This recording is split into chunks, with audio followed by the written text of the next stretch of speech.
Selamat pagi Tribuners, saya Rahmat Kurniawan, reporter Tribun.com. Saat ini melaporkan dari Benteng Kota Besar, di mana ini pelepasan personel gabungan Operasi Ketupat Musi 2022.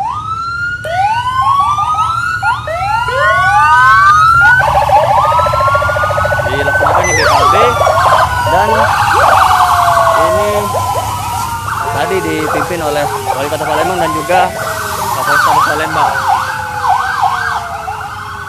Personel gabungan dari Polisian, Dishub, Jasara Harja dan stakeholder lainnya. Atas nama perwira apel diucapkan terima kasih atas terlaksananya apel kesiapan pengamanan pada hari ini. Tadi apel berlangsung pukul 8 pagi. Bila pasukan operasi Ketupat Musi 22, kita melibatkan 983 personel.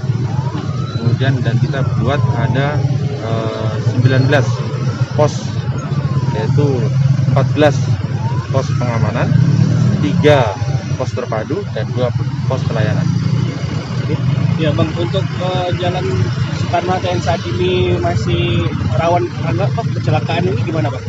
Itu makanya kita adakan kita buat pos di sana.